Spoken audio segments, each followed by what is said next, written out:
भीम में कैसे आया 10,000 हाथियों का बल। रहस्य जानकर हैरान रह जाएंगे आप। पांडुपुत्र भीम के बारे में माना जाता है कि उनमें 10,000 हाथियों का बल था, जिसके चलते एक बार तो उन्होंने अकेले ही नर्मदा नदी का प्रवाह रोक दिया था। लेकिन भीम में यह 10,000 हाथियों का बल आया कैसे, इसकी कहानी बड़ी ही रोचक है।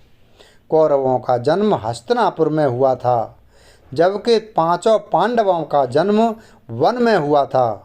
पांडवों के जन्म के कुछ वर्ष पश्चात पांडु का निधन हो गया।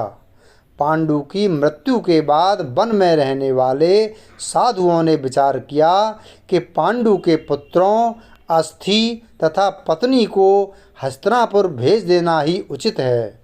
इस प्रकार समस्त ऋषिगण हस्तिनापुर आए और उन्होंने पांडु पुत्रों के जन्म और पांडु की मृत्यु के संबंध में पूरी बात भीष्म, धृतराष्ट्र आदि को बताई। भीष्म को जब यह बात पता चली तो उन्होंने कुंती सहित पांचों पांडवों को हस्तिनापुर बुला लिया। हस्तिनापुर में आने के बाद पांडवों के वैदिक संस्कार संपन्न हुए।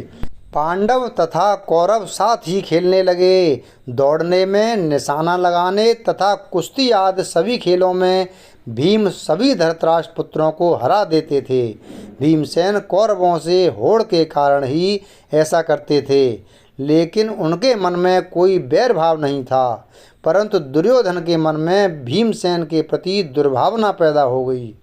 तब उसने उचित अवसर मिलते ही भीम को मारने का विचार किया। दुर्योधन ने एक बार खेलने के लिए गंगा तट पर शिविर लगवाया। उस स्थान का नाम रखा उदक क्रीडन। वहाँ खाने पीने इत्यादि सभी सुविधाएं भी थीं। दुर्योधन ने पांडवों को भी वहाँ बुलाया।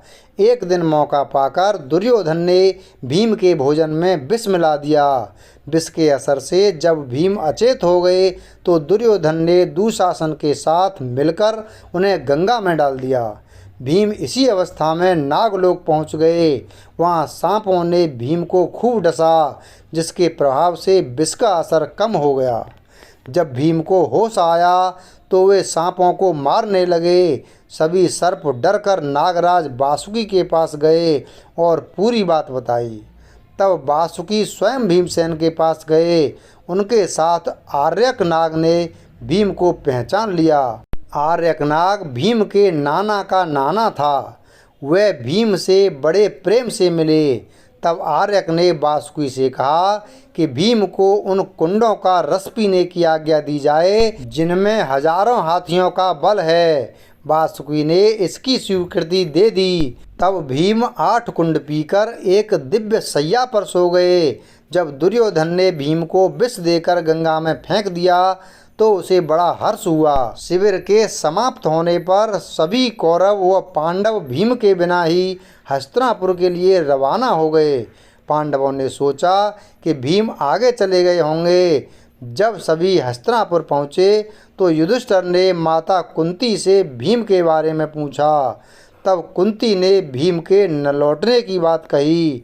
सारी बात जानकर कुंती व्याकुल हो गई।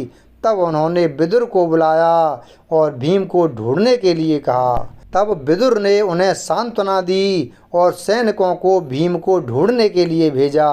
उधर नागलोक में भीम 8वें दिन रस पच जाने पर जागे। तब नागों ने भीम को गंगा के बाहर छोड़ दिया।